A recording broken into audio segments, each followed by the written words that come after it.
I was trying to decide what I wanted to be for Halloween, and first I was thinking Dennis Allen, but I know I would lose half my audience in the first 15 seconds, and I might get fired during the bye week. So then I was thinking I could be Spencer Rattler, but I might hit the wrong button, and we'd be off the air before the show even got started. I don't know. Maybe I could be Cam Jordan. Nah, I can't find my walker or my cane, so that won't work. Well, I guess I'll just have to be me. One thing I definitely can pull off is playing the West Bank Yat to perfection. And isn't that scary enough? Don't answer that. Let's get to the show. If you're looking for the latest scoop and in-depth interviews on the Saints, the NFL, the Pelicans, LSU, along with the best bets of the week, then lucky you. Along with high-powered, in-the-know guests who cover our teams, Jim Derry brings plenty of Dattitude. And he'll always tell you the way it is, or at least the way he thinks it is.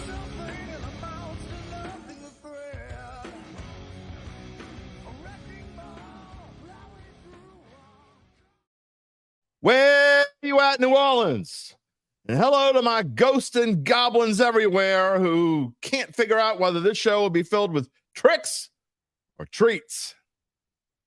Even I have absolutely no idea at the moment. What I do know is this is Dattitude, episode number 303, presented by Evangeline Securities for a Thursday, October the 31st, 2024, to the Dattitude podcast on Halloween.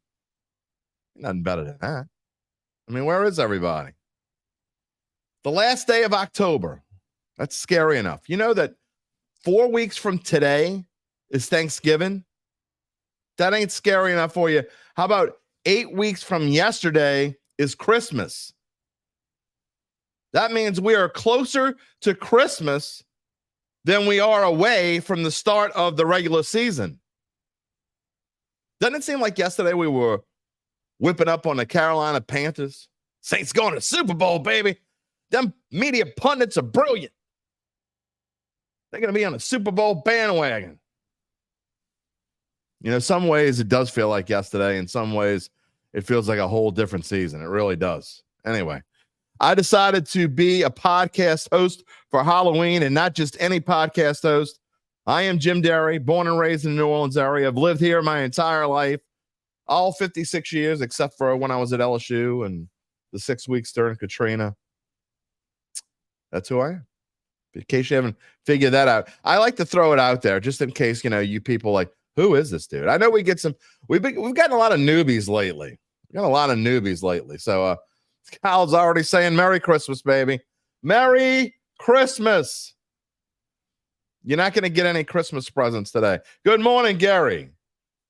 Good morning, Charles Mangus, a.k.a. Kramer. Apathy. If I'm dressing up as my favorite Saints player for Halloween, make sure to grab my hammy. Yelling trick or treat when someone answers the door. Yes, sir. Apathy. Love it. Rocky, happy Halloween to all. Good morning. You're going to go as Dennis Allen as a clown. Man. I got some Dennis Allen stuff for you later. Good morning, Jerry. Welcome to the show. I know you were going to happy Halloween. I know you're going to find something positive to tell me today. I don't know what. Happy Halloween, Derry Nation. That is scary. I'm not even popular in my own house. I just got a call. No joke. My son just called me 3 minutes ago. He doesn't even know that I'm on the air at 11 a.m. Okay. By the way, this show is live every weekday morning, except Tuesday at 11 a.m. My son doesn't know that. Okay, he's calling me at 11:02 a.m. Mind-boggling. Not even popular in my own little world. So, good morning, Randall. Welcome. Did you hear my little Spencer Rattler intro this morning? I think you missed it. You can go back and watch it when we're done. You love the blue shirt? Yeah. I dressed up. I don't know. I was looking for. I got to be honest. Okay, so I was going to wear my. I have this skeleton shirt. Okay, I was going to be the fattest skeleton on the planet. That was my gig. That's what I was going to be this morning. But I'm so fat now that it doesn't even fit me. Like I put it on. Did I gain that much weight from last year? I've been wearing it for like 7 years in a row. Not on the show, but every Halloween. I'm like, I can't even wear this. Jesus, what the hell have I been eating? I need to stop sending me all that candy. Let's talk about Willie Green being the worst coach in the NBA. Woo! Them Pelicans didn't show up again. How about the Pelicans? We're going to talk about a lot of stuff this morning. Got a lot of stuff to talk about. Pels have lost 3 in a row. It's not 6 in a row, but it's 3 in a row. So between the Pels and the Saints, they've lost 9 in a row. See how quick I did that with my Shaw math? It wasn't even pretty yesterday. By the way, we had a lovely young lady on here yesterday who was mad because I was she thought I was dissing Zion, but I wasn't really. But I will today if you want. Zion's numbers, and they're actually better than they really probably should be. I know with about 7 minutes left in the game, he had 7 points. He finished with 12 points on 5 of 20 shooting. He was 2 of 7 from the free throw line. 2 of 7 from the free throw line. His plus or minus is minus 16. Mr. Hawkins had another good game, and I'm very impressed by what I see by him. I don't know. Messi played 12 minutes. I think he got hurt. He was 0 for 5 from the field. Scored 0. I don't know what else to tell you about that game. I don't want to spend a lot of time talking about. Let's see what the shooting percentage was. Pels shot 36.7% from the field. The Warriors shot 47.1. Pels shot 60% from the free throw line. Again, that was with the 2 of 7 from Zion. How bad they get out? No, they out rebounded Golden State. They're not going to out rebound hardly anyone this year. I can tell you that. Turnovers 15, which is better than the night before when it was in the 20s. Something to worry. It's definitely something to worry about. Barry says, unlike the Saints, Pels have 75 more games to right the ship. I don't know. Apathy. We need to talk about that Benson Empire curse. I don't think it's that. I mean, look, again, I think some of y'all are too young to remember what life was like before the Bensons. Not good. Charles says, trade CJ, BI, get Biggs in center. See, you can't really trade BI. I know I was listening to, I couldn't watch him. I haven't got the app yet. So I did not watch the Pels. But so I was trying to find him after the World Series game was over. I put it on the NBA channel. And so they were kind of cutting into the game. And I saw little pieces here and there. And then after it was over, they'd come back, and I don't even know who the analyst was, but they started talking about the Clippers. Clippers just they need somebody like BI. And so the other analyst says, well, what would you trade? And basically says, well, he basically says, you're not going to trade this guy, you're not going to trade that guy, you're not going to trade this guy. So in other words, you just want the Pels to give the Clippers BI because they're Los Angeles and we're New Orleans. Dude, piss off. You can't, and I'm not talking about what you said, Charles, but the problem is, I think BI is the only real, legitimate, consistent talent on this team. That's the problem I have with trading BI. I understand you definitely need a big, but right now, what do you have that's consistent on a night in, night out basis? So we've been talking about trading BI for 2 years now. I just don't think you can. I was never in favor of it. I'm even less in favor of it than I am right now.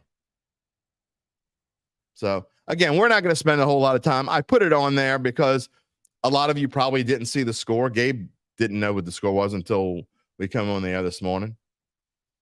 Gabe, you can take over the comments, by the way. And let's see, we have a ton of them if you want to put some up before we move on. I just get a lot to talk about today. Of course, the title topic is Saints and it's Best Bets Thursday. I'm going to have my Saints monologue, which I'll take a lot of comments from you guys on the Saints. And I posed the question in the intro. Well, I didn't pose the question. In the title slide, I say, it could be worse.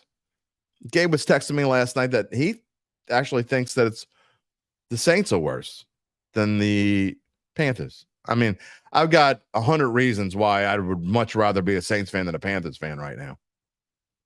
But I will say this. When I was making this slide and putting Dennis Allen on this screen, I did cringe a little bit.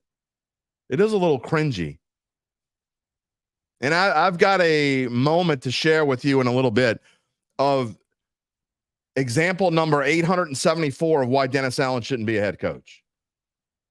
Okay, that's coming up in a little bit. But I have not told you yet. Some of you newbies, new to the show, whether this is show number 1 or 303 for you, I thank you for being a part of the Dattitude family.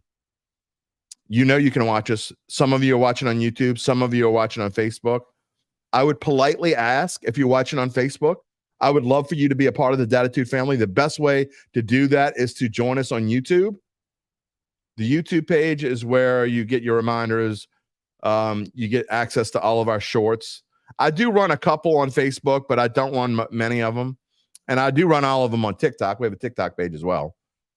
But best way to be a part of the Dattitude family, even if you want to come back every now and then, is check us out on YouTube. Subscribe to our page. If you're watching on YouTube right now, give us a like. They say it helps. I have no idea why. That's beyond me. And if you don't know this already, most of you know this. You can be a part of the show by just typing in your comment. We used to show all of them because we'd only have like 30 or 40 in a show. But now we're getting hundreds. So I apologize ahead of time if we don't show your comment. We've got so many of them. Again, Uncle Big Nick's already in the green room. He's going to be coming up later. We'll have our best bets. Gabe Henderson, we got Thursdays with Gabe. Gabe has been on fire. He's won 5 of his last 6 picks have been correct. I told you 4 weeks ago, I know we had a bad September with our picks. Fire, baby. We're taking off. Not just saying that. It's true. Overall, let's see. We were 7 and what were we last week? 7-4. 7-4 against the spread last week. It's pretty good. And Nick and I both got our 5-point pick right last week. I got 5, 4, 3, and 2 right. Just saying. So that's coming up later this morning. It will be this morning and not this afternoon, by the way. World Series real quick. Did y'all see what happened last night? The Dodgers finished it off, and they finished it off in style. Down 5-0 early on. Came back to win 7-6. Clinched the series 4-1. You know, I can't feel bad for those Yankees, especially after the dude tried to rip Mookie Betts' hand off. I ain't feeling bad. I will say this, though. Yankees did a good thing. They gave that dumbass's tickets to a 15-year-old cancer survivor patient. So I thought the Yankees did a really class move there. I love that. Love to see that. That was fantastic. But look, I'm not a huge Dodgers fan, and I definitely don't like the Yankees, but there's just something about major championships. It never gets old for me. I watch major championships, even like, I'm not the biggest basketball fan, but I watch championships. I watch the playoffs. Yes, I watched the playoffs. I didn't watch nearly as much baseball as I would have liked this year. I watched it early, but I guess football is so time consuming. I just didn't get into the baseball playoffs like I usually do. But I did watch some of the World Series. And last night, turning it on and watching the end of that thing, I still tear up watching these guys who have busted their butts over the last 8 to 9 months, seeing their lifelong dreams come true. I know it sounds corny. It sounds cliche. It's true, though. It's fun to watch. I tear up a little bit. I still do, man. I still do. Freddie Freeman MVP. Well, is there a more well-deserved MVP than what Freddie Freeman did? Gosh. Man, it was fun. I mean, he was incredible. And it's kind of funny. In the clinching game, he probably did less last night than he did in any of the other 4 games. But still, Ohtani, all those people betting them on, how can it not be Ohtani? Ohtani didn't do jack. And that shows you how good the Dodgers are. They didn't need him to do jack. I thought it was, also Yankees high-paid choke artist. That's kind of true.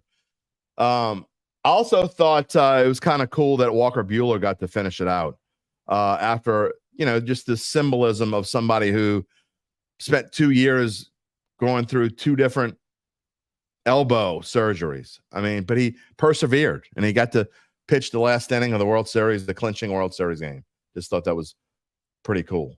So anyway, well, look, I think baseball is the toughest championship in all of sports. I really do. And I know a lot of people out there, what are you talking about? It's just because you don't love baseball. It's like everything else. You know, if you love Spencer Rattler, you think he's better than Derek Carr. Did I just say that out loud? Yeah, I did. You know, if you're a huge basketball fan, you're going to tell me basketball is the toughest sport. They got to go through 2 months of playoffs, blah, blah, blah, whatever.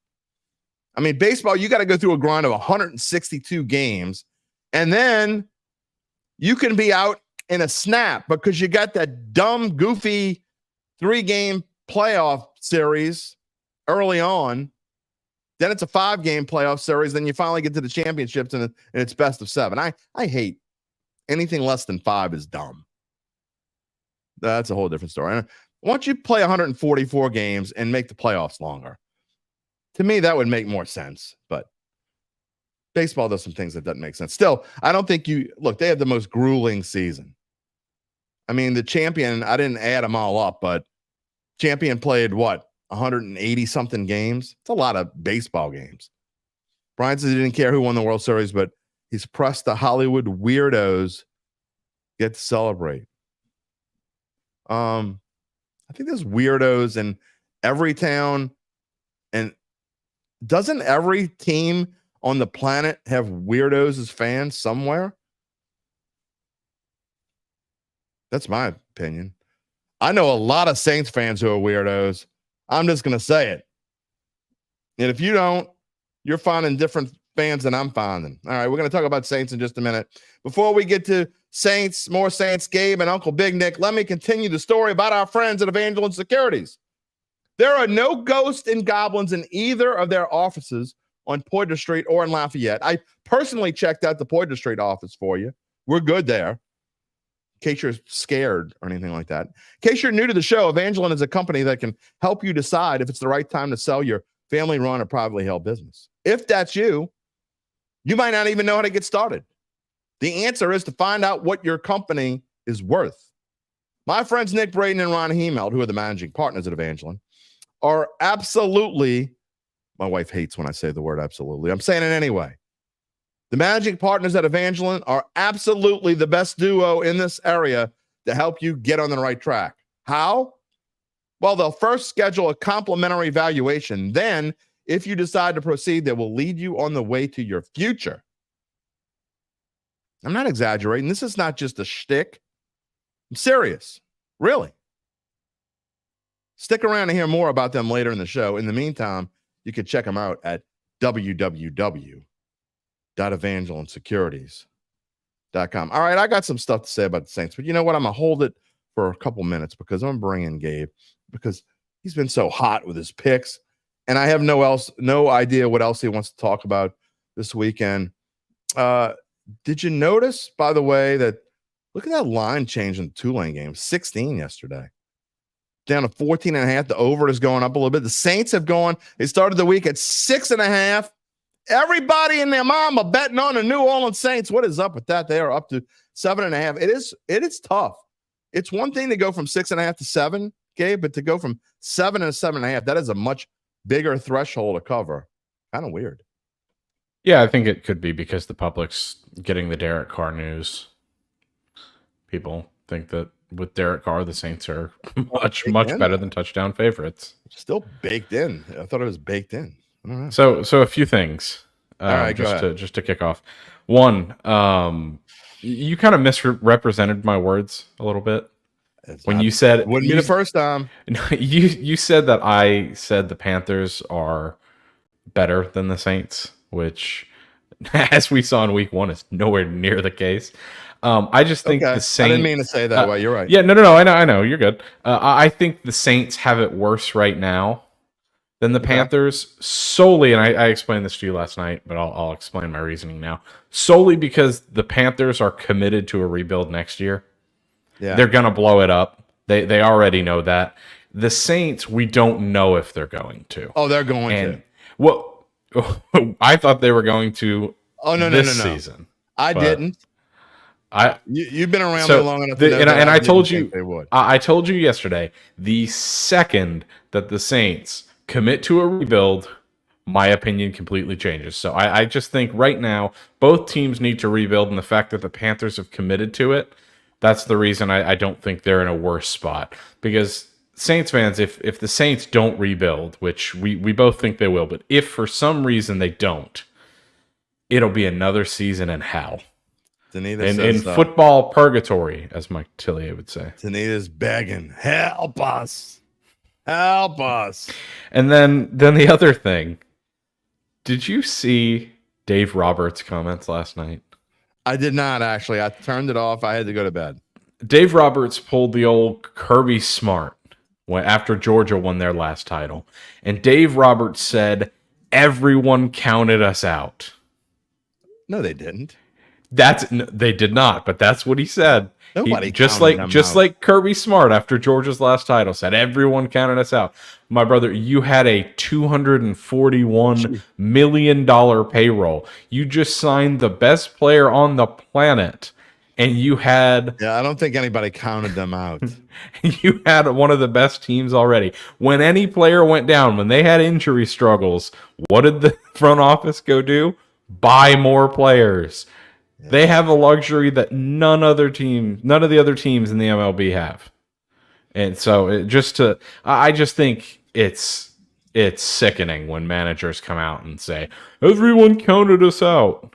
Nobody counted out the Dodgers. I agree wholeheartedly. And I never heard that. I would have brought that up. I would have laughed at it if I had heard that. It's comical. Just like when Kirby Smart said it. I don't know how some of these players, like everyone, the rebuttal to all of that is usually, oh, well, it gets the players motivated and excited. How many of these aren't teenagers? These are grown-ass adults. Yeah. They know their situation. Nobody's going to think that they were being counted out, no matter how many press clippings you take. There's no question about that. Someone is asking, you're jumping ahead of me, Rock. This is actually part of the story today. Just for giggles, do the Saints fire Allen if they lose to the Panthers? I have, as I told Gabe last night, I have my scenario. Look, two scenarios. We talked about. I think there is zero question that Dennis Allen is going after this year. I mean, at some point between now and January, I don't know, 10th. Let's be conservative. Sometime between now and January 10th, Dennis Allen's going. I think Larry Holder said it's 100% chance. I'm going to be more conservative and say it's like a 99.5% chance. Okay. How brave of you. That being said, your question is, do the Saints fire Allen if they lose to the Panthers? You know where I've been on this team, that they're loyal to a fault, that they say this and they say that and they piss people off. But the answer in this case is, I don't see how you don't. If they lose this weekend with Carr back, you're playing a team on the road. You're a 7.5-point favorite. I don't know how you don't fire him if they lose this week and lose their 7th in a row to a team that is just god awful. A team that you beat by 30 some odd points or whatever it was 37 just 8 weeks ago. You can show that comment again. Yeah, so just before we get to that, so that was one of the scenarios we talked about if they lose to the Panthers tonight, and then we also said that even if they win tonight, if they go home and Sunday. They lose to your Sunday, team's playing sorry, tonight. Yeah. If they go home and lose to the Falcons and Browns, and before the bye week, Dennis Allen will also be gone. Yeah, no, I think that I agree. I mean, if they win this week, they go to 3-6, and then they lose both of those home games and fall to 3-8, including one to your hated rival, the Dirty Birds, and then two to your former quarterback, your former backup quarterback, whom you cut and made an ass out of you in the last game of the regular season. Yes, you're gone if you lose both of those games. I think we're in agreement on this. They need to go 2-1 for him not to get fired. For him to stay the rest of the season. But I think we're both in agreement on this. It's a matter of when, not if, with Dennis Allen. Correct. Okay. Yeah. No. I mean, so that I just think again there are ways, slight ways. I mean, I say 99.5%. There are going to be a lot of changes. Again, y'all are ahead of me. Brian Cabot, they're not going to commit to a rebuild. You're wrong. Loomis' ego won't allow it. You're wrong. I know you're just frustrated by what you see, and I know a lot of fans feel this way. Okay, this is a perfect example of fans where they stand in the grand scheme all the time. I'm talking about reality in a fan's world is different than reality in the real world. Okay, just like when they were 2-0 and people were talking about maybe they'll go to the Super Bowl, blah, blah, blah. Maybe they really are that good. And we were sitting here going, I don't know. I need to see a little bit more right now. It's not ever as good as you think it is, or hardly ever. I mean, I guess if you're a Chiefs fan, it's as good as you think it is. But it's hardly ever as good as you think it is. And it's rarely as bad as you think it is. If Allen goes, I really think Loomis should go too. Here's the thing. Look, I don't know how to. Good morning, Douglas. I don't know how to explain this to y'all anymore. Okay, it doesn't matter what you want or I want. Okay, it's about reality and what we think. And the reality is this: Loomis will only go. You can think that he should go. I think Loomis should be fired. I think Dennis Allen. So great. We're not necessarily in disagreement. Loomis is not going to be fired. Loomis will have to step down on his own. And even when he does, it most likely won't be a full step down. It would probably be more likely to where he goes in an advisory role. And then Kai Harley would most likely, I'm telling you most likely scenarios, because I've been around this franchise long enough to know how they work. Which let's get something clear. An advisory role is stepping down with extra steps. Yes, but I think let's get real. I don't know how. I don't want this to sound the wrong way. Okay.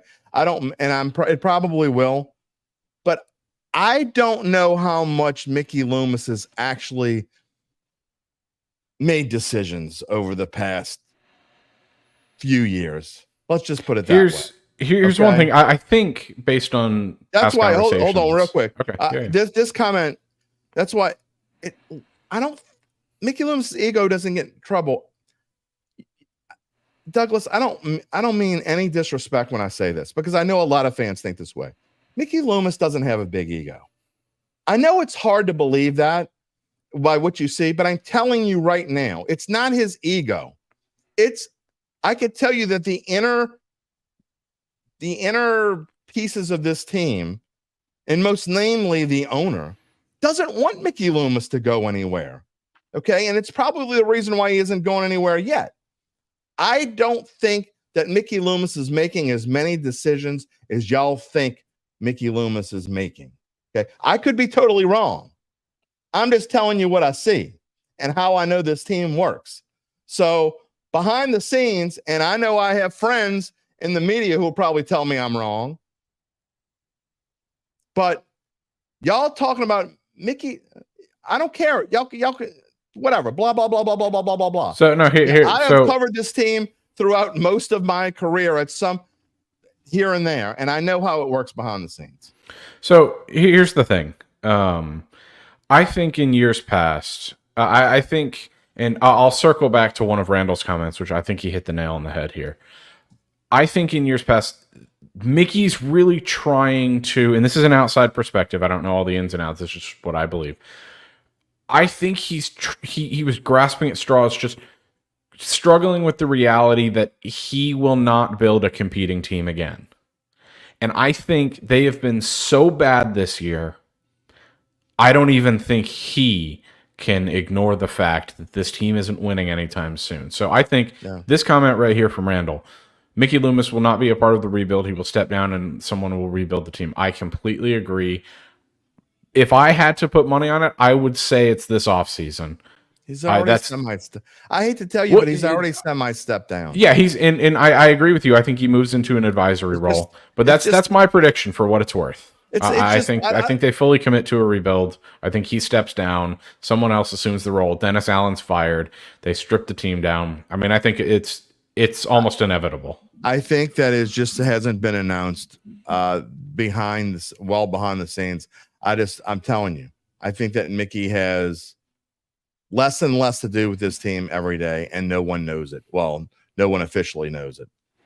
But Mickey Loomis surprised me. Mickey Loomis doesn't have an ego problem. You're wrong. I mean, you could say this. You don't know Mickey Loomis, okay? And not that I really know him well. I mean, we've had multiple discussions throughout the past 16 to be fair, to 18 just to years, clarify, but not I'm a not ton the of one. them. I'm not the one saying anything about his ego. It's the He's been on the comments. show. Yeah, I just wanted to clarify that. Mickey has been on the show before, and he is. Look, I'm just telling you, ego is not Mickey's problem, okay, and it's not the Saints' problem. If anything, I think part of what their problem is they're missing ego. I think they need to have more attitude. Okay, I think they're just kind of floating around right now. They need somebody with an ego. I want ego. That's one of the things I miss about Sean Payton. Give me some cockiness. Give me some smart ass. Did you see what he said? You see what he said about beating the Panthers? No. So they scored a late touchdown to go up. I believe it was 28-7. Yeah, what Payton said? Yeah. Yeah, and Panthers were complaining about it, and he basically said, "Yeah, just get better." You know, it's the old, if you don't like us running up the score, then stop us. And I've always agreed with that. I never have a problem with running up the score. Okay, we got to get rolling. We are half an hour into the show already. You were won 5 out of your last 6 weeks. 6 out of my last 7. 6 out of 7. I was off. Which I guess if you get rid of the first win, it's 5 out of 6. But yeah, 6 of 7. What did you, Steven? We're gonna get to our thoughts on Saints. We'll get to our thoughts on Saints. Oh, really, boy. Tomorrow is a better day because tomorrow I'll give you my official prediction. I have an idea of who's going to be on the show with me. It might end up being just me, but probably not. I probably will have a guest.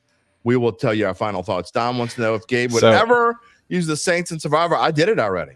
This is a great segue, both Stephen and Dominic's comments, because I've won 6 out of my last 7. I've spent the last 15 or so minutes talking about how much of a shit show the Saints are right now. My best bet of the week is a teaser.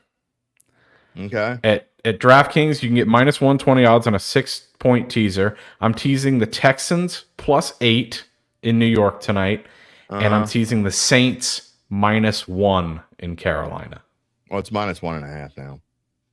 Oh, okay. It was -1 when I checked about 30 minutes before the show. It was. So I'll still 7.5 this morning. I'll still take it. Okay. All right. I've kind of backed off of teasers. I'm not saying it's not a good teaser. It's my first teaser of the year. It's the right numbers, and I got to be honest.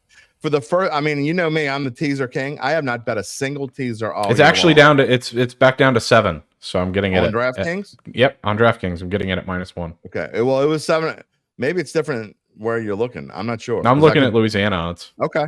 All right. Well, it was 7.5 at 9, and then I looked again at 10, and it was still 7.5. So anyway, regardless, the teaser has not been a friend to anyone this year. There have been some friend of me last year. It's how I won best bets. It's been a friend of me for 3 years, and for some reason, they going through those numbers, it hasn't really worked out that well. I'm not saying I don't like the teaser because you'll see in a little bit that I probably do like it, but who am I to say someone who has won 6 out of 7? You know, so I don't know.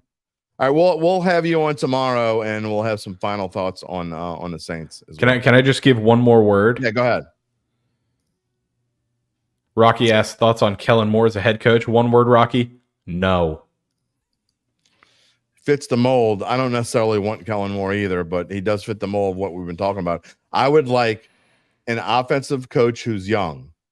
Okay, so Kellen Moore fits that role, but I'm not sure I've seen enough from Kellen Moore. Two more words. Aaron Glenn. That's who I like. Defense. It's defense, though. It's okay. We got a defensive coach now. I think you need I don't know. I think this team needs an offensive coach. We'll see. We got a little way. We got plenty of time to talk about that. It's gonna come up again. Take Bobby Slowick from Houston, please. We'll give him to you. Probably not. All right. We'll talk to you tomorrow. Sounds good. All right. Gabe's picks are hot. Whoops. Well, it doesn't matter. You can do that too. You like that better? Whatever works for you. I'm going to bring in Uncle Big Nick in a minute. More Saints talk before we go on there. Let's see. Aaron Glenn isn't a head coach. Randall says, why? I mean, I don't know. Aaron Glenn's another DA. How do you know? He's never been a head coach. How do you know? What about Byron Leftwich? I don't know. Maybe. The problem is, and look, I know you got to move on. There's no question. Joe Brady, and I know Gabe loves Joe Brady. I'm not sold on Joe Brady as a head coach either. I need to wait and see what's going to be available when we go down that rabbit hole. Randall, how do I know if he's a head coach? How do you know if anybody's a head coach? You don't. You don't. You don't know anything. They haven't been a head coach before. You certainly don't know. How would you possibly know? So, I mean, you can say whatever you want. I mean, some of y'all, man. I really think sometimes y'all just piss me off on purpose. Oh, you're trying. This show's been boring today. Let's piss them off. You have to give someone a chance. Well, then why wouldn't you? And you're making me like, I just said, I don't know about Aaron Glenn. I'm kind of on the fence. Now you're making me like want to pick Aaron Glenn. Ryan Shannon, Bobby Slowick. Gabe wants you to take Bobby Slowick. Now, see, here's a retread I wouldn't mind. I got to say, maybe Vrabel. And I think Mike Vrabel might be good for this team. And the reason why I think Mike Vrabel might be good for this team, right now, I think that would be one of my top 3 picks probably. He's already proven he can coach. He's coached some very average team. Now, look, granted, he had Derrick Henry. So, I don't know. Okay, here we go. I'm going to show this. I don't normally keep showing the same comments from one person, but I got to show this one. You'd give Kubiak interim head coach. First of all, they're not going to do that. It's not going to be. It's going to be Rizzy. Second of all, why in the world? What have you seen from Kubiak that would make you think he's ready to be a head coach, or whether it be in an interim capacity or long term? I gotta say, if you take the first 2 games out of thing, I haven't been impressed with Kubiak at all. Now he's still better than the clipboard holder. There's no doubt about that. You just want to give people. Randall. You wanted to give Spencer Rattler a shot. How did that work out? Just saying. Lewis wants to know if there's any chance the Saints look to the college ranks for head coach. Maybe. What if I could show you Gabe shaking his head when I say this? Because I know he's going to shake his head when I say this. What about Steve Sarkisian? I know he doesn't fit the young mold. There he goes. I was going to shake it for him. Shake it up. Shake it up. I think Sarkisian deserves another chance. He had personal problems, which made him not a good coach in the NFL. He might not want to leave Texas, though. Ryan says Vrabel would be solid. John says Vrabel would be perfect for the Saints. Randall says we don't know what Rattler is yet. Yes, we do. What is it, Gabe? Rattler is a bum. B-U-M, bum. He reads. No, I'm not. You know what I think about Spencer Rattler. All right. We're going to come back. We're going to finish the show with the Saints, I promise. I have a lot more to say because there is something that Dennis Allen said yesterday that really bugs me. There's lots of things Dennis Allen says that bug me. Lots of things that Dennis Allen says say whatever. Say, says Paul McCartney. But this one really bugged me. And I'm gonna give it to you when we close out the show. It's gonna be the thing what I close the show with today. But it's time to bring in Uncle Big Nick for our picks. Now, before we get to our picks necessarily, we got to talk about the top games of the week. We got a couple things to talk about here. I'm telling you, you want to pay attention. And if you got some bets, or you can say whether you like our picks or whatever, you can play along with us. Time for Uncle Big Nick. Uncle Big Nick, can we make some picks today? Well, can we please?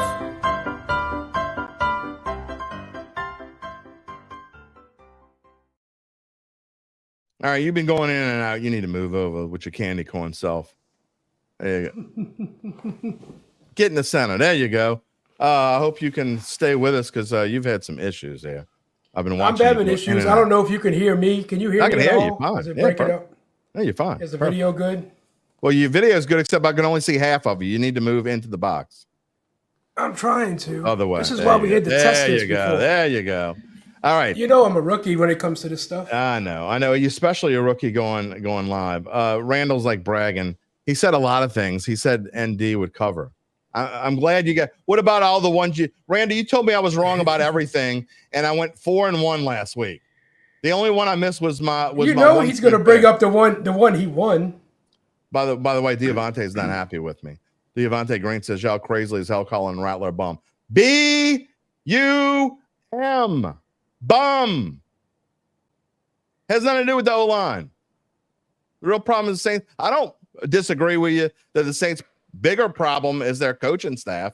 I definitely don't disagree with that. Not at all. I agree with you wholeheartedly. But I don't need to see an offensive line.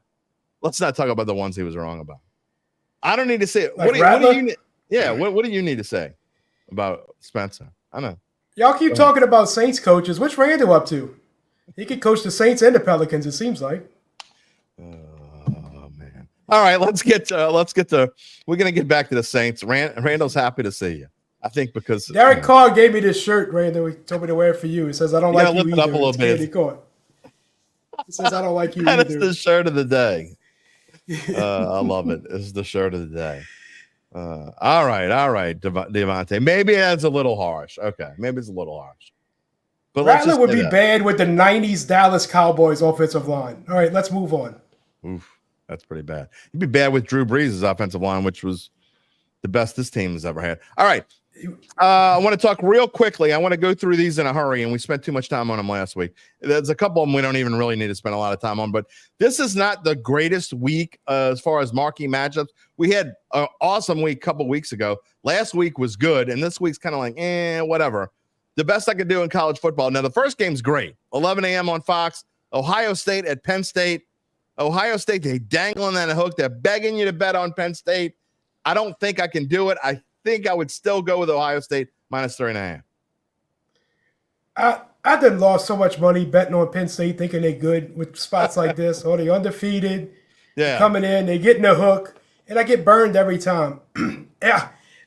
Like Monday, I wanted to put this in my best bets, and I was like, no, don't do it. Don't do it again. Are you going to keep do Penn doing State? this? You keep doing this. Yeah, I was going to do Penn State. Yeah.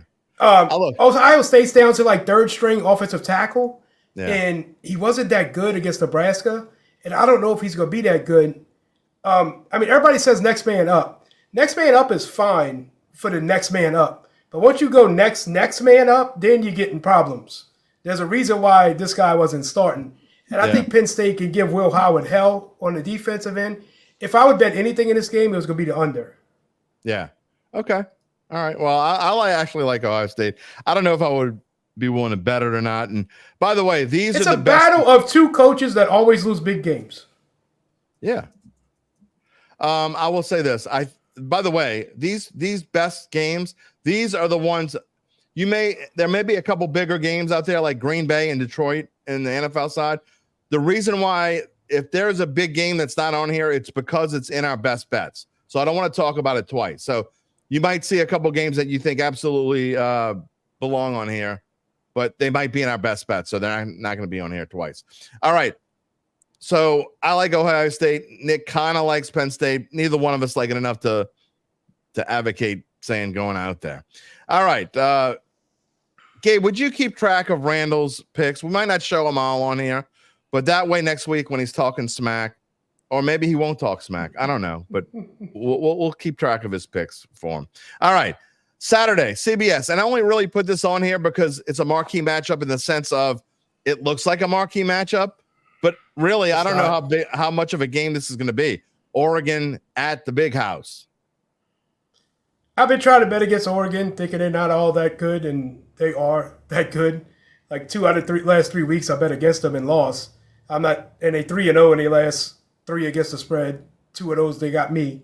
So I'm not touching this game. I think they're going to kill Michigan. It's just the only thing that gives me pause is it being at the big house. But Michigan is just in a world of hurt right now. Yeah, I wouldn't. In fact, I don't even have a lean in this game. This is a completely stay away game for me. I don't like. It's going to be on one of my TVs, and I'll watch it, and that's it. Yeah, a complete stay away. I don't even have an opinion on this game, but I will enjoy watching it. Again, I don't know what it is about Dylan Gabriel that I can't get into. I mean, normally I would think Oregon would with their talent they should destroy Michigan, but I have trouble laying 14.5. It's too much. So I don't know. We'll see. We'll see. I'm not. This complete stay away from me. And by the way, Oregon minus 14.5 over Michigan. Now Saturday, ABC again. I just put this up here as another game that's not really a marquee matchup, but it's because of what it is and the rivalry. Florida is getting 16 against its big rival Georgia. Now we'll say this: Florida has played much better as of late. We all thought that old Mr. Napier was going to get fired about 4 weeks ago, and he's hanging around because the Gators are playing better. Again, I don't even have a lean in this game, but I will watch some of it. It's another game I like the under in because Georgia's defense has been really good in SEC matchups this year. I think 4 out of 5 or 3 out of 4 that's went under in these games. Yeah, you're right about Florida. Like everybody left them for dead, and they've been really competitive the last few games. They almost beat Tennessee. Is it possible Napier holds on to his job? I think he does. I mean, I know we're in a microwave society where if you're not good and win a championship in 2 years, it happens to where you get fired. So I think if they give these coaches time to acclimate themselves to the team, I mean, he came from ULL for God's sakes. Like he's coming from there to exactly SEC. a whole different give him a couple of years to get himself involved. Randall says that Kirby Smart destroys Florida. Here's the problem, though. Florida's been playing much better, and Georgia's not. They still haven't. I don't trust Carson Beck. You don't trust Dylan Gabriel? Not at all. I don't trust Carson Beck to cover a 16-point spread. Well, I don't know. David, off the subject. How about Cliff Kingsbury? No, I don't. No, somebody will give Cliff Kingsbury another chance. I don't want it to be him. Gabe says Georgia's won by 24 points per game the last 3 seasons against Florida. I know, but this is, again, I'm not saying this is what I have no lean. I'm not advocating anything in this game. It's a complete stay away game. I will just say this. Georgia seems obvious because what has happened in the past. I just don't like Georgia. I don't think this is the same Georgia team of the last 3 seasons. They don't have receivers that they used to have. They don't have. Yeah, this quarterback ain't as good as what they used to have. I don't like the way they play it at all. All right, let's move on to the best games in the NFL. Now, again, these are games that are not in our best bets. So if I know that there are better games in the NFL, maybe, but these are the 3 best games that are not in either one of our best bets. All right, let's start with.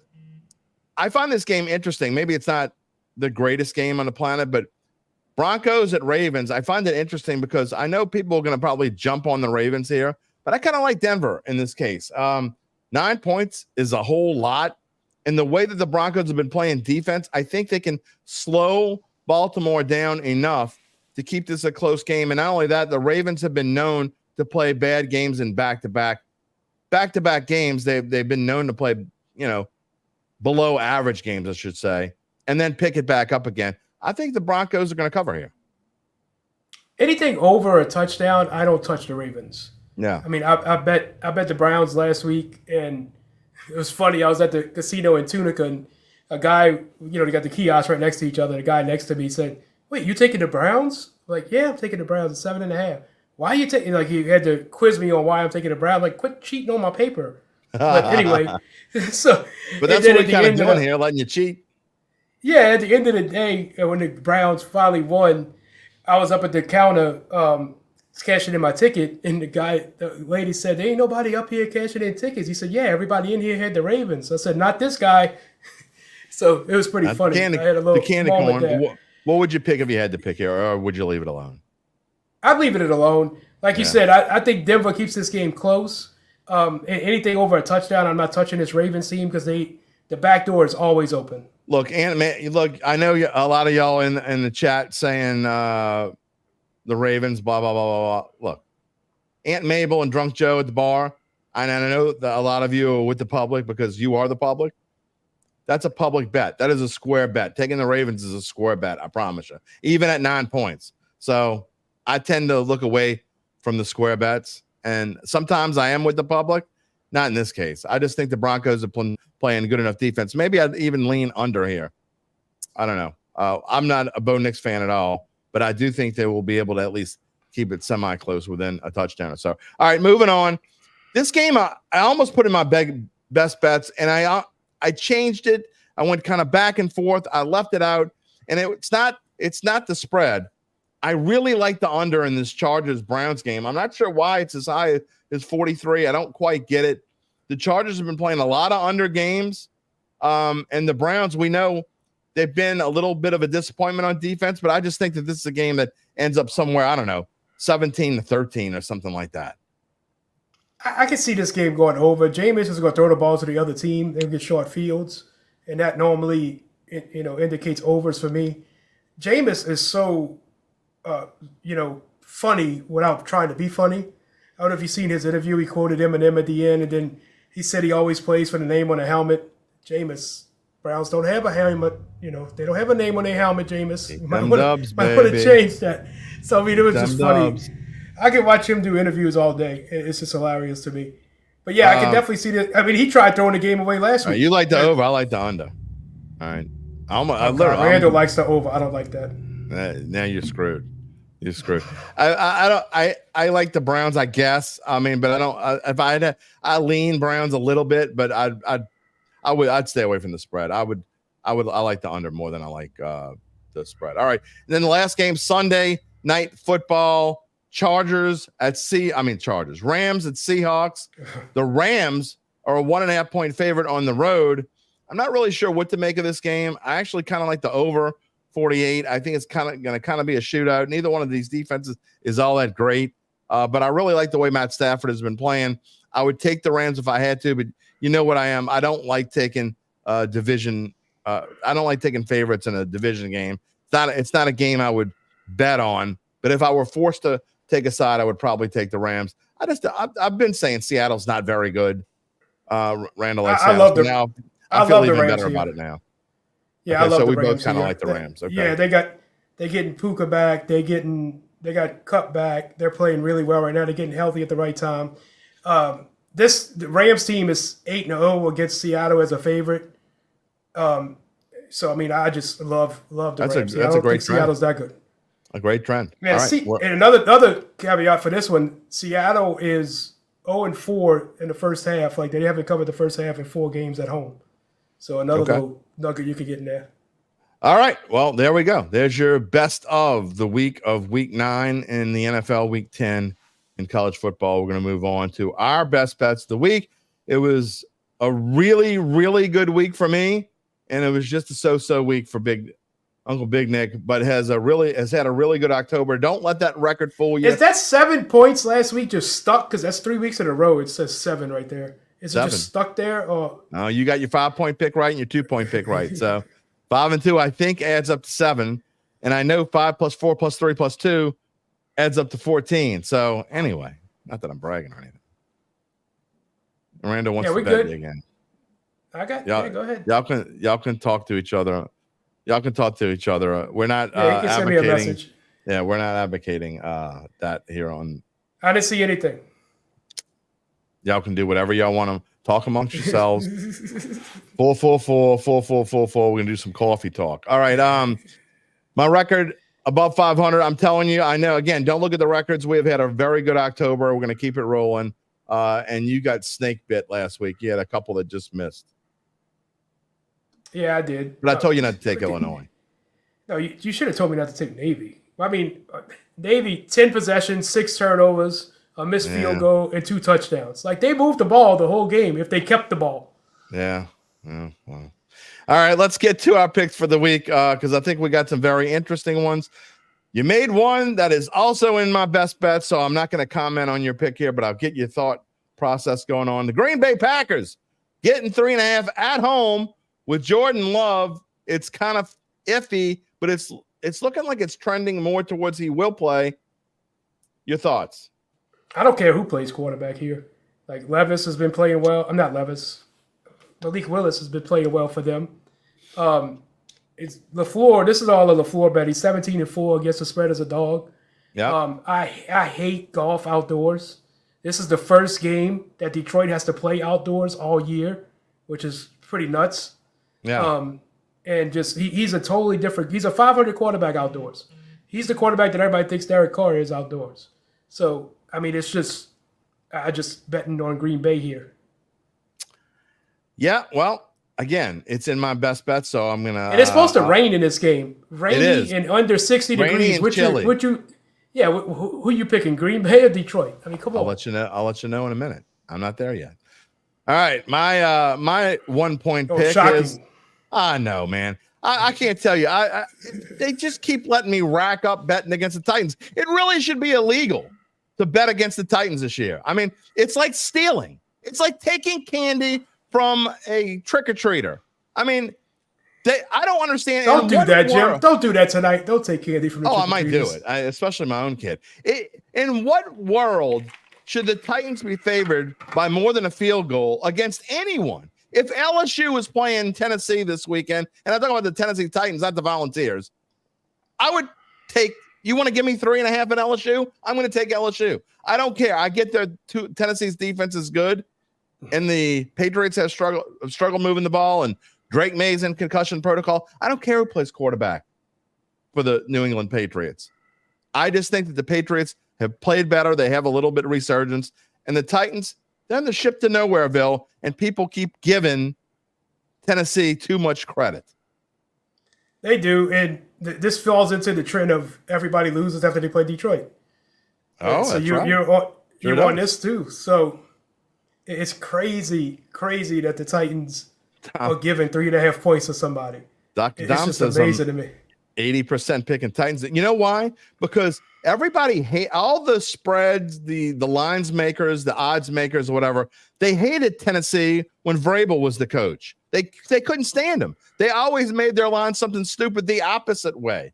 And now, for some unknown reason, Vrabel's gone, and the Sharps are loving them some Titans, and I just don't get it. They're awful. I told Gabe in the beginning of the season they could finish with the worst record in the NFL. I don't necessarily think they're the worst team in the NFL, but I still think they could finish with the worst record in the NFL. I'm going to stand by. In the beginning of the Detroit game, when I was watching way back when they were up there. I mean, it was like 14-14 at one point. I was like, damn, look at them keeping up with Detroit. Then all of a sudden, Tennessee showed up. 52-17 or whatever. Yeah. All right, we're going to move on to your 2 point pick, and it is the Pitt Panthers, that is, getting 7.5 against the Mustangs of SMU. You did this wrong. But anyway, that was my 4 point pick. Okay. We're going to have to figure out a new. Yeah. All right, we'll fix it, but you're going to have to figure out a better way to give them to me than what you gave me. But anyway. Then putting 5, 4, 3, 2, 1? Yeah, but you did them in the opposite order that we're doing them. Probably doesn't need to know that. Anyway, tell me about this game. Yeah, it's I just think it's too many points for this, given this Pitt team. I mean, I think a lot of money has come in on SMU, but SMU down there in Texas, they got a lot of money. So they're gonna, put a lot of money on their team. This Pitt team is really, really good. Their quarterback's a little banged up, so I think that's why this line's inflated. But I'm more betting on Pitt's defense to stop SMU's offense. Pitt's got a really good defense, so that's basically my handicap here, is that the defense is going to stop them and cover this 7.5 point spread. They might even win outright. Well, I don't really have an opinion on this. I know that in the past when I have bet on SMU, it seems like I get burned because they're always better than people think they are. I'm not saying I disagree with you here. I'm just saying that I don't think that I would touch this one because, again, it's not Pitt. Pitt has actually been playing decent ball. I just betting against SMU scares me. I don't know why they always play better than I don't think they get enough credit sometimes. Maybe they're getting too much here. I don't know. 7.5 is a lot. 7. I was against them last week against Duke, and I went in. They were giving them 11, but okay, doing it again. All right, Pitt's been good to me this year too. Yeah, Pitt has been good to you. This is the third time I think you're picking them. Yeah, and you're 2-0 picking them. So we'll see what happens. All right, here we are. I got the same pick as you. Green Bay getting 3.5 against the Lions, and I don't necessarily want to say I don't care who plays. And Apathy says Detroit's O-line and running backs are so good, so much better than in Green Bay if the weather is bad. I mean, look. Green Bay is a really good defense. Here's the thing, though. I get it. The public adores Detroit. The public thinks that Detroit is the best team since sliced bread. You know why? Because they're fun. The public loves fun. And I'm not saying Green Bay's not fun, but their coach is very relatable. Everybody loves the coach. So much better than Detroit's. It's not even close. Detroit's coach, we love me some Campbell because they're fun. They go for it on 4th down on their own 30-yard line, and they go for 2 every time. That doesn't mean he's a good coach. It means he's an idiot. I mean, that's even more reason why you're going to give me 3.5 on a Green Bay team that I think is the best team in the division, by the way, at Lambeau Field when I think Jordan Love's going to play. Jordan Love's not going to miss this game unless he can't walk. Jordan Love's playing in this game. So anyway, I just think this is a ridiculous spread. It jumped out off the page when I saw it. And the only reason why it's not higher is because I'm not 100% sure Jordan Love is playing. If I was 100% sure Jordan Love was playing, this would be my 5-point pick. I promise you. So I wonder if this moves if he's definitely playing. Oh, it absolutely. I think we've already seen in some places it's 3. So I definitely think it moves. I think I saw it. I think it was on Caesars this morning. It was already to 3. And it's already it was jacked up to like minus 120 at 3.5 in other places. So you better bet it now if you like it. All right, moving on. Your 3-point pick, the Cornhuskers of Nebraska, given 6.5 to UCLA. Yeah, Nebraska played Ohio State. I thought they were going to win that game last week. They played them really tough. Nebraska has been played really well. UCLA is improving, but I don't think they've improved enough to go to Nebraska and cover a 6.5-point spread. I think they lose by 2 touchdowns here. Nebraska, I know you don't like Colorado much. Colorado's a much improved team, and Nebraska really put it on them. Yeah. I love this Nebraska team, and I like what they're doing here. And I don't think this is enough points. I mean, UCLA's traveling to Nebraska. I don't trust this UCLA offense to score enough points to keep up with Nebraska. I just don't. Look, I know UCLA, and you and I both talked about how UCLA is not good. But Nebraska, I think they played like 2 good games all year. The rest of them have been kind of stank. I'm just staying away from this game. Again, I'm not saying you're wrong. I'm just saying this would be a stay away game for me. All right, my 3-point pick is tonight. It's Gabe's Houston Texans getting a point. And I already said in what world should the Titans be favored by 3.5 points? In what world should the 2-6 Jets be favored over the Houston 6-2 Texans or whatever the hell the Texans record? I think it's 6-2, Gabe, or is it 5-2? They had their bye yet? I don't even know. I think they're 6-2. But anyway, whatever. This line makes absolutely 0 sense. I get it's Aaron Rodgers, and people, for some unknown reason, keep thinking, well, this has got to be the week the Jets come to life, right? This has got to be the week. No, Houston's just a better football team. And I get they're hurt and they're banged up at receiver, but I think Joe Mixon's going to be able to run on this team. I think maybe it's a lower scoring game. I just love me some Texans. You want to give me points? I'll take them.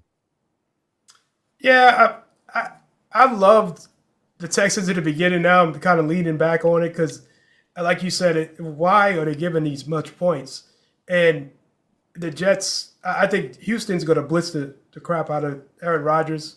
And I don't know, like you said, I'd rather take the under here than pick a side. So it's drawn out, drag out game. I just don't see this being like a shootout fest. It's going to be a boring watch. It's going to be a whole lot of running the ball.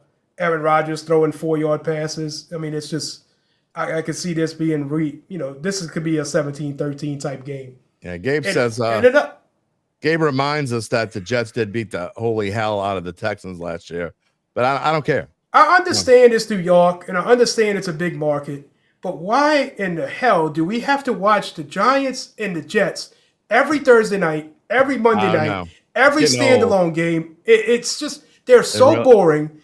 They're terrible. The Giants only scored a touchdown at home all year. They're terrible to watch. The Jets are terrible to watch. You can't tell me you get more viewers watching the Jets and the Giants than you would watching a good game like Green Bay and Detroit. You can't tell me that. I agree wholeheartedly. I'm so sick of every time it's a standalone game. It's the Giants or the Jets. Green Bay and the Lions, the I think the networks get first choice of what you can't take. You can't take whatever X game is.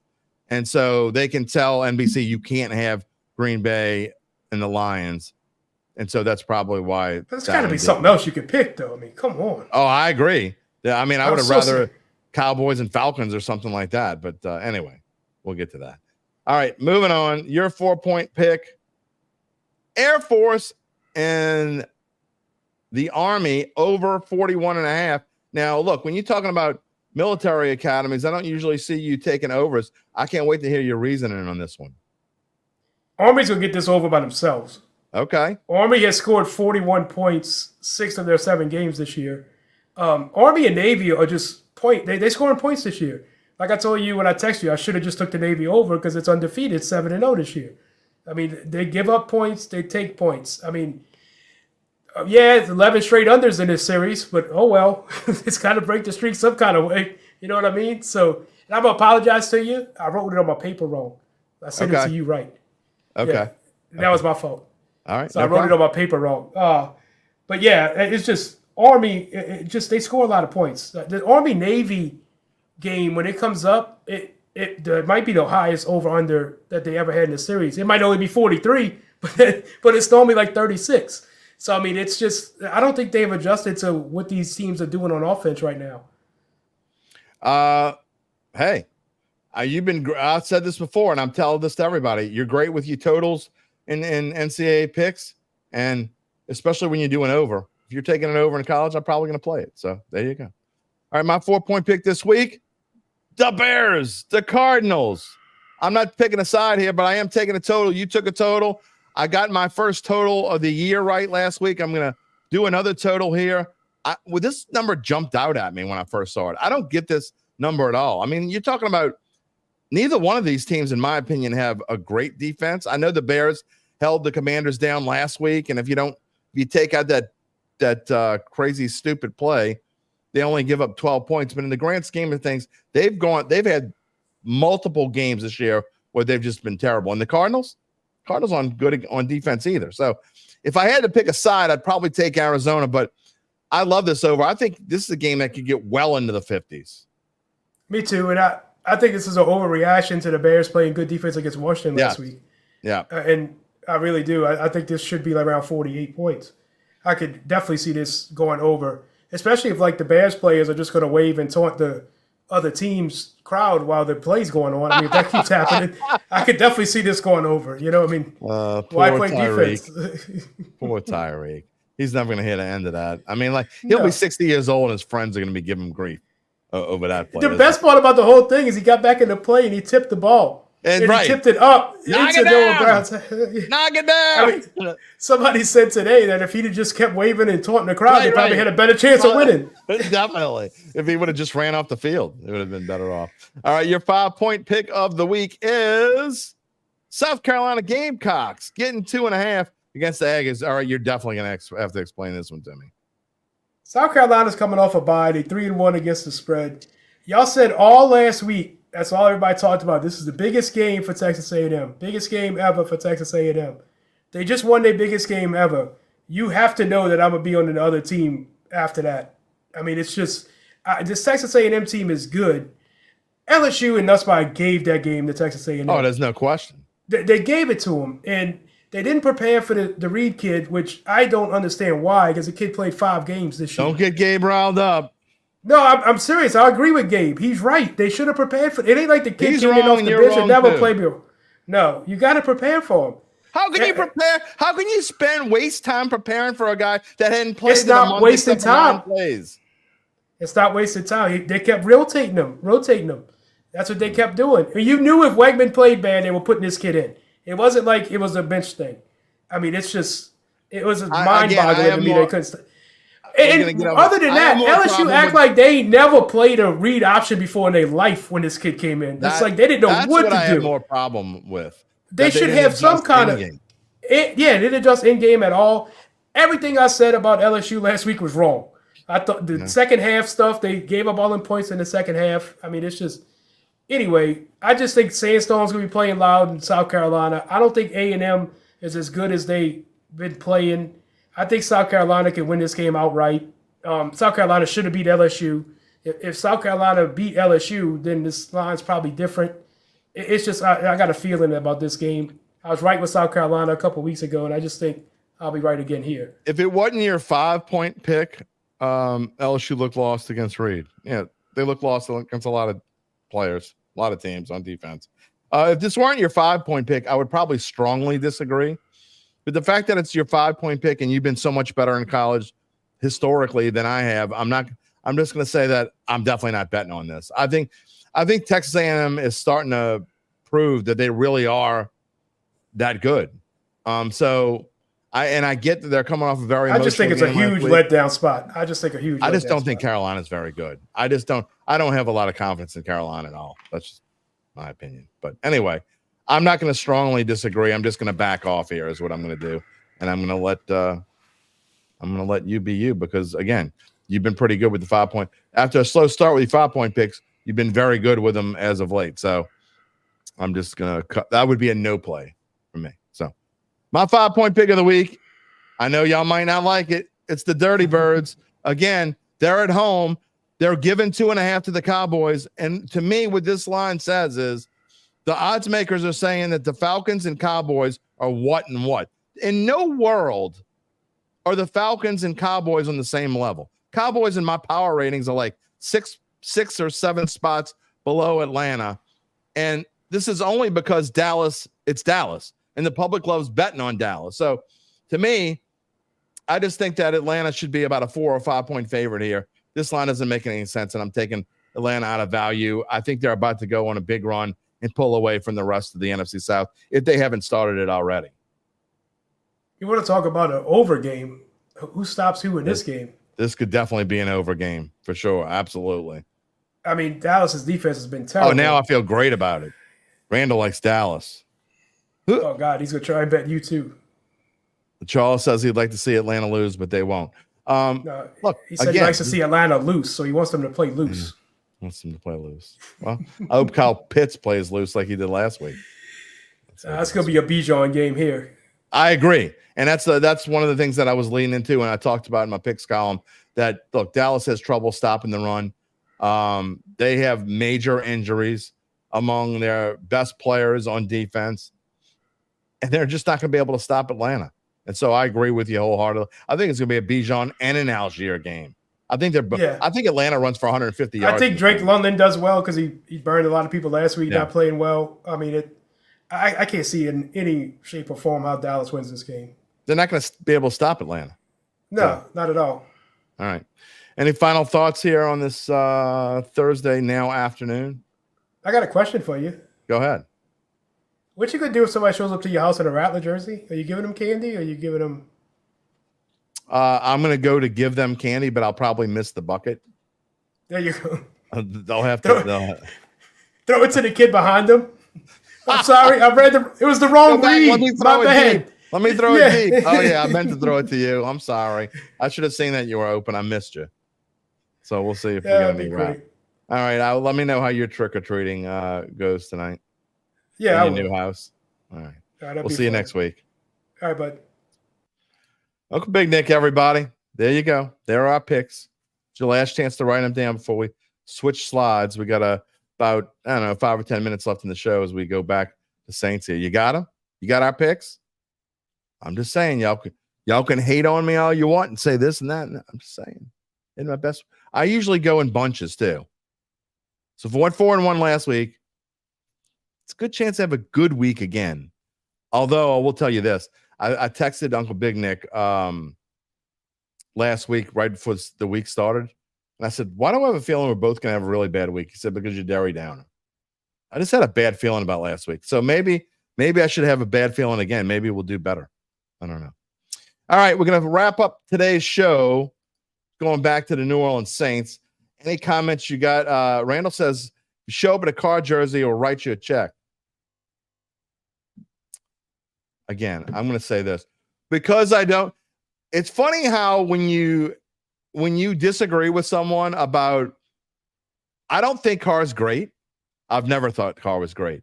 So if anyone who's interpreted me, because I don't think Carr sucks like some of you do, if I don't think someone sucks, It doesn't mean I think they're great either. But it also, I think I was proven right. I don't think there's any debate. If you want to debate this, come on, we'll debate it. If you still think Spencer Rattler is better than Derek Carr, if you still, it's only 3 games. I don't give a damn how many games it is. If you still think Spencer Rattler is better than Derek Carr, come on. I'll make fun of you. Go ahead. Adam thinks Saints 28, Panthers 17, but you wouldn't bet on it. Go ahead. Carr is a career loser. Everybody knows it but you. And another thing I love is whenever people say everybody. Who's everybody? I guarantee you there's more than one person in this chat who completely disagrees with you besides me as well. He's played behind crap offensive lines. I don't know how many other ways to say this, but then to tell you, I don't know how to say this any other way. He's played in the league now. I think this is his 11th season. Every season but one, and including this one right now, he's been 12th in passing or better every season. Ryan says in 3 years, Rattler will be the MVP of the UFL. There's no way Rattler's good enough to be the MVP of the UFL. Zero chance that he's good enough to be the MVP of the UFL. Charles says Carr's not a career loser. His brother was. Sorry, Gabe. It's kind of true. David Carr wasn't very good. David says, if Mickey Loomis shows up at my door, throw him a pack of gum. Does like to chew on the gum, doesn't he? Adam says, Carr is solid. Oh, sorry, Gabe. Go ahead, take it. Carr is solid. Rattler won't last 11 years. I don't know what Rattler's going to be doing in 11 years. It ain't playing football. Say the O-line doesn't matter when Rattler plays. Not using it as an excuse for Carr at all. I'm telling you what his numbers are with the shitty offensive line. In 11 seasons, including this one, what part of this don't you understand? He's been 12th or better in the NFL statistically every season but one. And the one that he wasn't, he was 14th, which means he's an above average quarterback every single year of his career. If you want me to say it slower for you because you don't get it, I will. I'll be happy to. Ryan says Carr and Goff are essentially the same quarterback. I mean, Goff has played on great teams. If Carr played for the Detroit Lions, first of all, he'd never get hurt because they have a great offensive line. He would never have to worry about getting hurt. And he got to throw those receivers and had these their running backs. Carr would be, he's number 7 right now in passer rating. He'd probably be in the top 3. Anyway, we're moving on.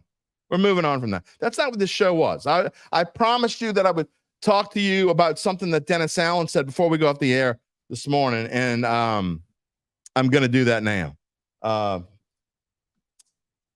It just mind boggles. Oh, wait, before we get to that, because I'm going to extend it. I said I wasn't going to go past 120, but we are today. We'll probably go another 7 or 8 minutes because I want to talk about this Dennis Allen thing. I need to know more about Evangeline Securities. You might be saying out there. Remember, you told me you were going to tell me more about Evangeline Securities. Well, I hear you. Let me tell you. I know. I don't worry. I'm getting to it. So you're trying to figure out what your family run a privately owned business is worth and whether it's time to sell. And you have now gone. Remember, we talked about the complimentary valuation of your company. Now what? Well, if you decide to proceed, native New Orleanians Nick Braden, Ron Hemelt, and the folks at Evangeline will begin an extensive auction process among established private equity funds from around the world. And they will maximize the return process for the founder and his or her family. Sounds like you're going to get the sweet tarts, the full Snickers bar, and the giant gumballs. Yep.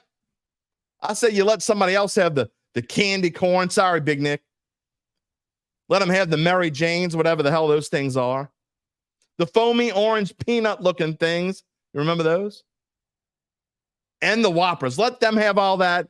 You're with Evangeline. You're going to get the Snickers. You're going to get the sweet tarts. I hated Whoppers, by the way. Who the hell likes Whoppers? These things are gross. I'm not talking about the hamburgers. I love Burger King. I'm about the candy. People actually like those things. Anyway, I digress. Indeed, Evangeline Securities is the good stuff. They are the good candy. They are the top producer on their platform. There are very few companies like them in this area, none with their dedication and success. They are fully licensed and ready to serve you. So get in touch with Nick and Ron about what's really important. The rest of your life. You can find them at www.evangelinesecurities.com. Okay, so what did Dennis Allen say that really got me fired up? I saw it on a Fletcher Mackel tweet this morning. There's a question. Say there's a lot of people who the Whoppers did. And what's the deal with the Whoppers? Don't put that in my kid's bag. Nobody wants that. They don't like them. We don't like them. Don't put. Some people must have their listening filters on. I don't know what they got on this morning. Dennis Allen said to a question posed by Fletcher Mackel, and I didn't even know this till I saw it this morning on X. Apparently, according, what we're talking about, it all kind of feeds in. So now that Carr is coming back, and I'm not saying I agree with it, disagree with it, whatever. I mean, I guess I lean towards Haener being the better quarterback. Again, I don't think it matters. It really doesn't matter. It doesn't matter who the backup quarterback is. They both stink. Neither one of them is going to lead you to anything, ever. But Carr's coming back, so now he's going to go back and make Haener the number 2, and Rattler's going to be the number 3. Huh? So then he asks him why, and he basically gives him no real response. It makes no sense whatsoever. And let me see if I can call it up here real quick before we go off the air. He said, that's just the operation. He says, I'm not going to get into the detail of why we think that, but that's just the reason. He goes, we're just going to do it. So if Haener was good enough to be the number 2, then why didn't he start those three games? Why didn't we see what Haener would have been? Do I think, Gabe and I were talking in the green room before the game. Do I think that the Saints would have won any of the 3 games that Rattler lost? Probably not. It doesn't make any sense. That's the problem. I mean, and when you come down to it, there are several problems I have with Dennis Allen. But sometimes things he does just don't make sense. And then he doesn't try to make them make sense. I mean, I guess in the grand scheme of things, you don't have to explain yourself to us. But you would think that you're hanging on by a thread and you're trying to get fan support, whatever fan support, you would give us good I mean, again, this isn't that big of a deal, but it's kind of an example. It's an example of, dude, explain yourself sometimes.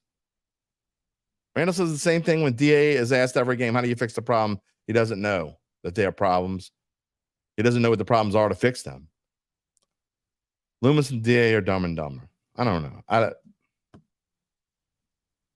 Again, I don't think DA's dumb.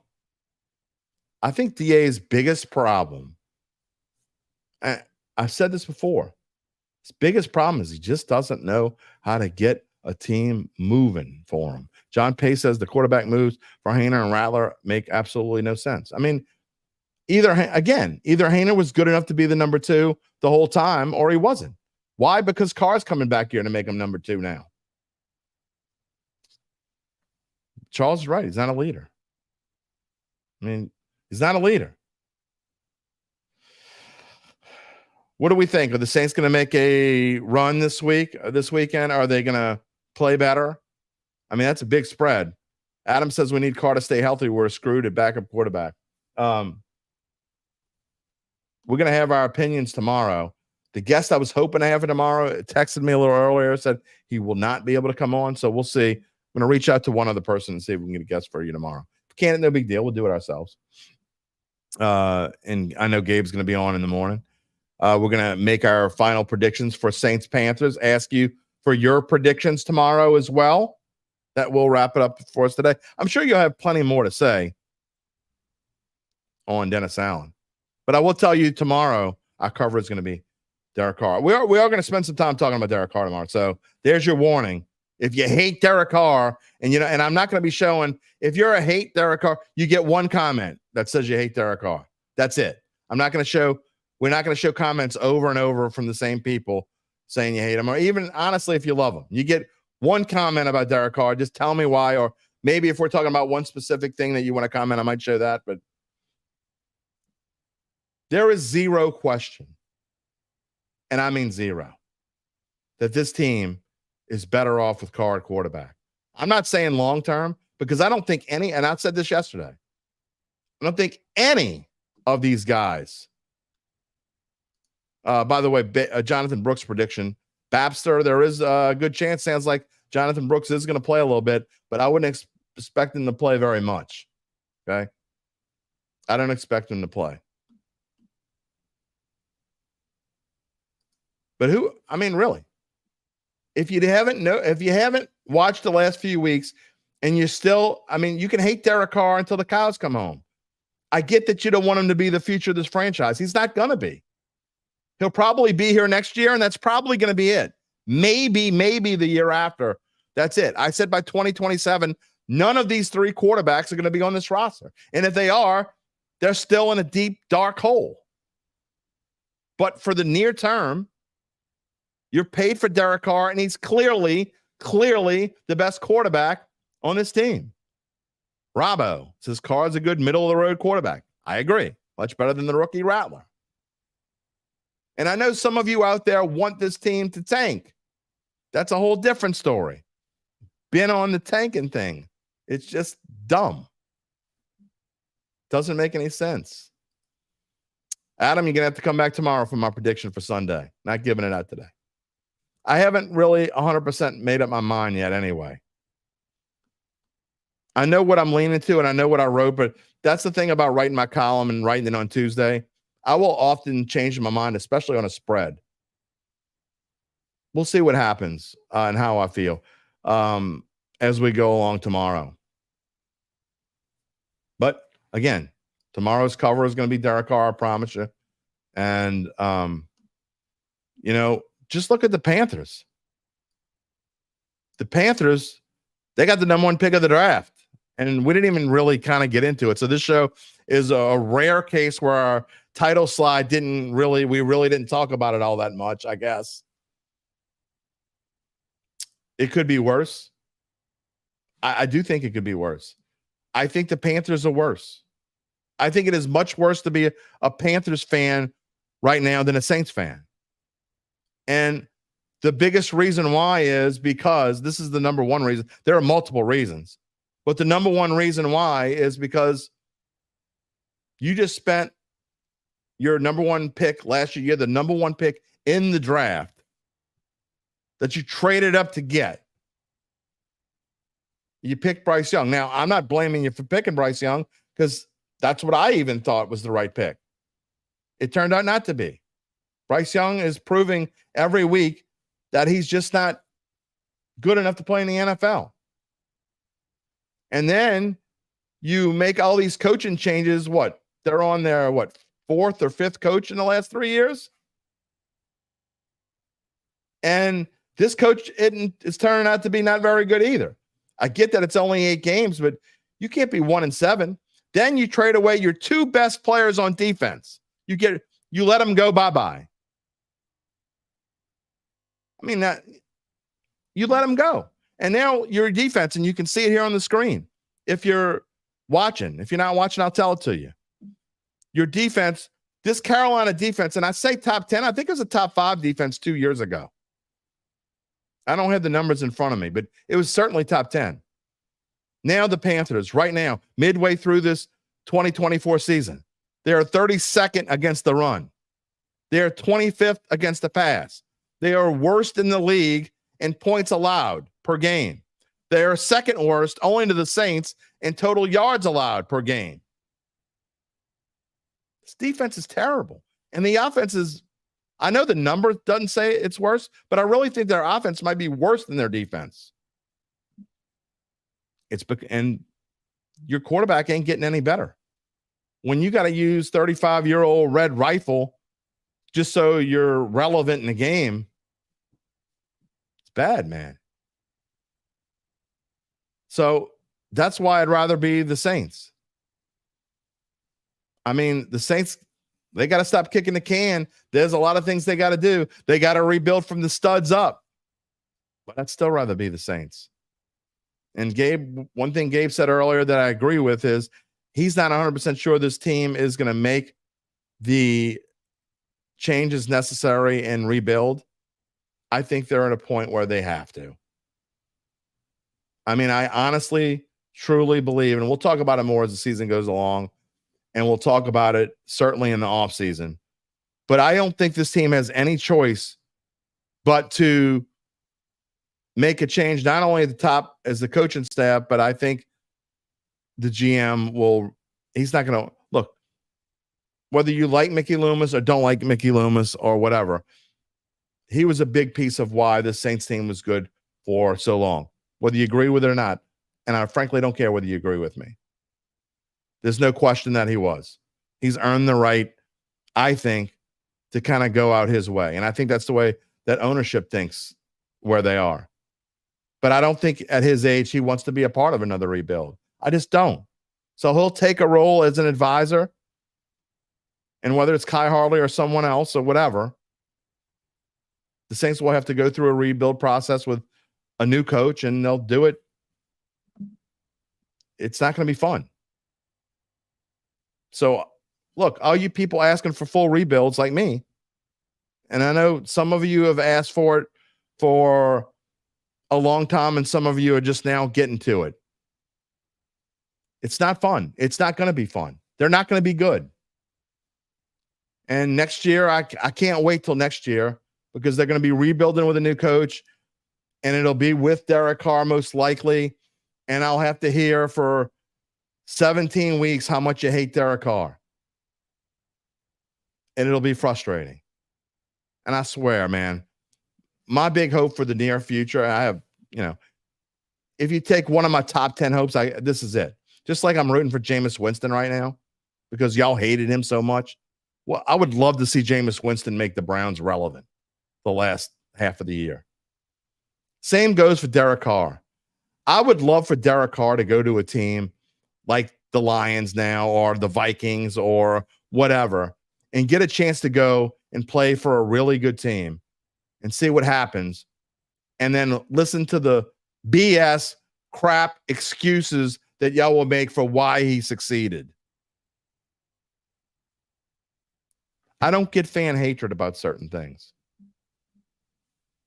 But again, it can always be worse. And if you don't think it'd be worse, take a look at the team the Saints are playing this week. I have never seen, and I'll go off the air with this note. This is my parting shot, I guess to say. I have been paying attention to spreads and lines since I was probably a teenager. It's probably happened before, but I don't remember an instance where a team that has lost 6 straight games has gone on the road and been a bigger than a touchdown favorite. I am fairly certain I have never seen that. And so when you wonder if it can be worse, you could be a fan of the Carolina Panthers. They have a horrendous owner. They have a bad coaching staff, and they don't have any players worth a damn. I can't say none, but not a lot. So there you go. You could be a fan of the Carolina Panthers. I can think of a few more too, but we'll leave it there. That is going to wrap it up for us on this Thursday. Of course, I want to thank Uncle Big Nick and, of course, Gabe Henderson, our favorite Houstonian, he's not going to be handing out candy. He's going to be watching football tonight. The hell with the candy. He's going to eat the candy. He's going to be digging in the bucket. His girlfriend's going to be slapping his hand. Get out of that bucket. All right. Well, we'll find out what kind of candy you got. All Saints Day is tomorrow. All Saints Day. We can say happy birthday to the New Orleans Saints as they turn 57 years old tomorrow. We'll have fun with it. I don't know who's going to be our guest, if we even have one. 22 hours from our next show. I have no idea if we have a guest. We'll find out. You'll find out when we find out. Again, full preview of the Saints Panthers. Maybe talk a little bit more about the week coming up in the NFL. Some of the big games. We'll probably talk a little bit more about Green Bay and the Lions. I'll get Gabe's take on that game. See if he agrees with Uncle Big Nick and I. Probably just because he's here. And we'll probably touch on Texans Jets tonight.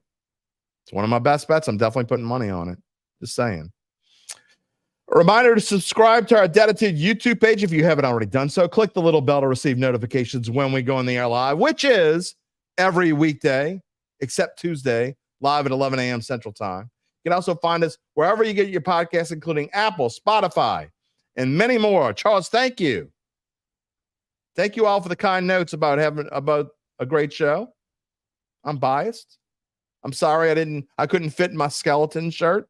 I couldn't find my skeleton mask either. I don't know what the hell's going on. We're all off kilter, but that's okay. You can find a replay of the show on NOLA.com/sports. You can see all of our work on bet.NOLA.com. Don't forget to check out our friends at the Saints Insiders, NOLA.com/Saints. We will see you tomorrow. Have a great Halloween. Stay out of the kids' candy. Go Texans. Have a great night, everybody. We'll talk to you tomorrow. Take it easy, my friends. If you're looking for the latest scoop and in-depth interviews on the Saints, the NFL, the Pelicans, LSU, along with the best bets of the week, then lucky you. Along with high-powered, in-the-know guests who cover our teams, Jim Derry brings plenty of Dattitude. And he'll always tell you the way it is, or at least the way he thinks it is.